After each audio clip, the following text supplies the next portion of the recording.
Can Ellen just keep swimming? The talk show host, Pixar voice actor, and comedian has enjoyed a reputation for kindness. But Ellen faces cancellation for, get this, being mean. And audiences honestly seem more outraged over that betrayal than by uglier possibilities, including allegations of sexual assault by her producers. Now, false accusations get spread easily, especially once the media takes an interest. In Ellen's case, the allegations are flying at her from all different directions. We're going to break down 4 groups of Ellen's main accusers: fellow celebrities, anonymous tips, open former employees, and get this, Ellen herself. Let's break down these allegations from people who actually met Ellen, figure out the real story, and speculate on where she's going. We might not be as kind as her persona, but we will endeavor to be fair. Maybe that should be her new catchphrase, if she stays on the air. With that in mind, please don't forget to like, subscribe, or hit the bell. Number 4. Fellow celebrities.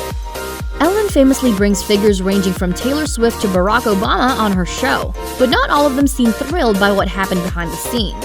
According to Fox, Dutch beauty blogger Nikki Degeneres wasn't allowed to use a certain toilet backstage because it was reserved for the Jonas Brothers, and Ellen didn't bother interacting with Nikki before or after the show.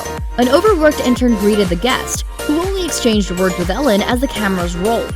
This treatment would rub anyone the wrong way. Why fly a guest out from the Netherlands only to never bother saying hi? And Nikki's not the only guest who received the silent treatment backstage. Radio host Neil Breen claims that her producers forbade him from talking or even looking at Ellen. They told him, "You don't talk to her, you don't approach her, you don't look at her. She'll come in, she'll sit down, she'll talk to Richard, then Ellen will leave." We gotta wonder, why all the rules?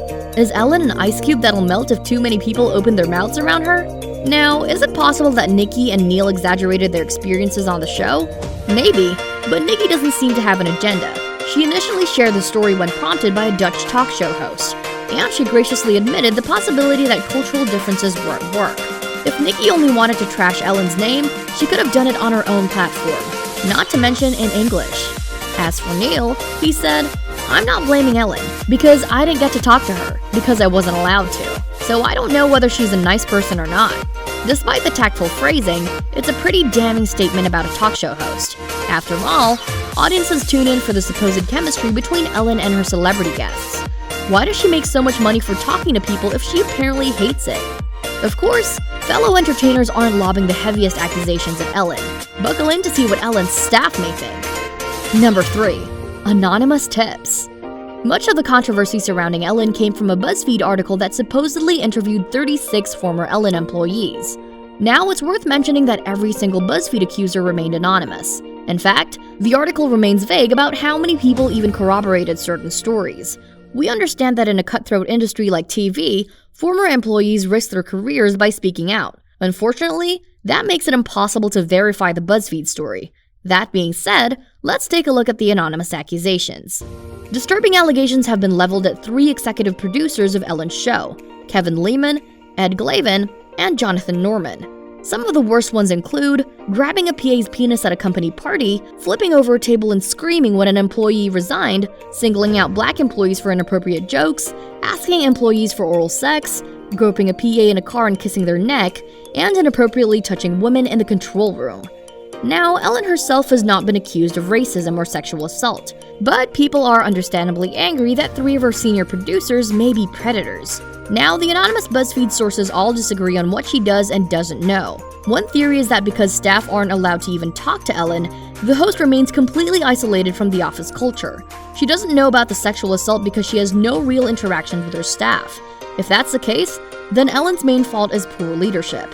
The show has her name, but she makes no connections with the people who run it for her. But if it turns out that she did know all along about the sexual assault, then that makes her an accessory to an awful crime. But unfortunately, even if the sexual assault accusers remain anonymous, we have some real names and faces openly criticizing Ellen, which brings us to number 2, named employees. While the BuzzFeed sources remain completely anonymous, 2 former employees have spoken up using their actual names and faces, and they're not big-name celebrities themselves. They simply worked for her at some point. And according to both of them, it wasn't a very pleasant experience. A former DJ on our show, Tony Okumboa, made an Instagram post on the subject, Despite his gratitude for the opportunity, he claims that working on the Ellen DeGeneres show was very toxic. Now, it's worth noting that he doesn't criticize Ellen herself, just the working environment as a whole. But then again, he doesn't have anything nice to say about her either, despite having DJ'd her show for 8 whole years. Of course, a bodyguard of hers only needed one short evening to get a bad impression. Tom Majorsak escorted Ellen, her wife Portia, and her mother during the 86th Academy Awards. He claims that Portia was quite friendly and introduced him to Ellen, but Ellen didn't bother to say hi, or even look him in the eye. After 10 years of providing security for celebrities, Tom claims that she was the only one who never bothered to greet or thank him. But she was quite friendly with fellow celebrities that night, taking a famous selfie with a bevy of big names. Now, we have to wonder why Tony and Tom spoke up all these years later. After all, neither man has interacted with her since 2014.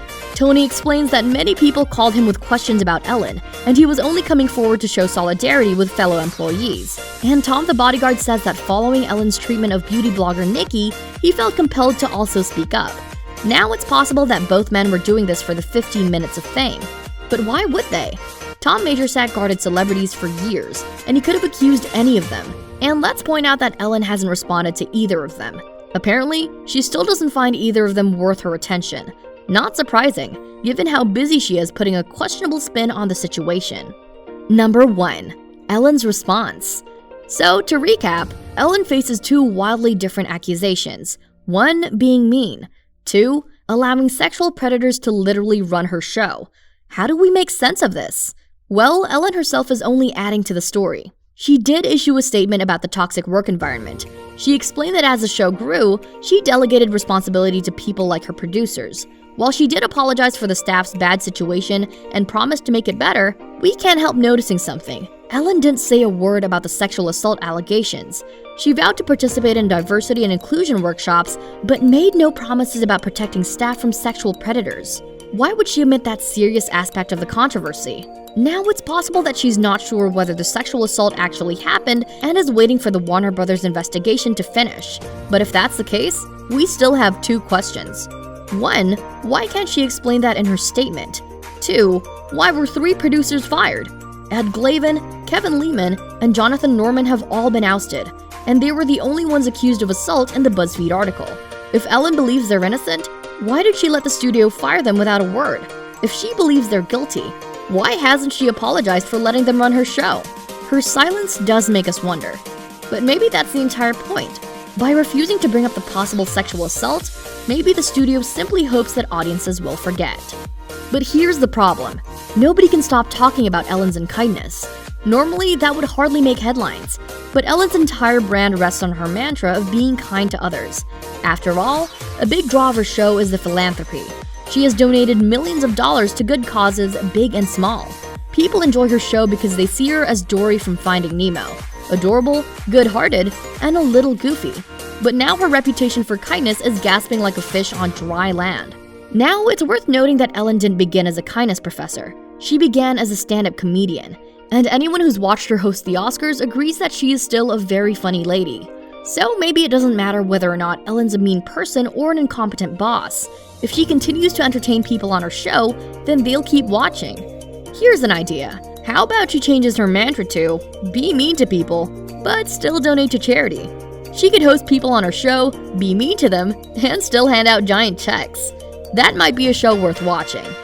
And speaking of things worth watching, Morrongo TV is always coming out with new and exciting videos. Don't forget to like, subscribe, or set the bell for the newest content. Morrongo TV. Motivation, inspiration, fun. Thanks for watching!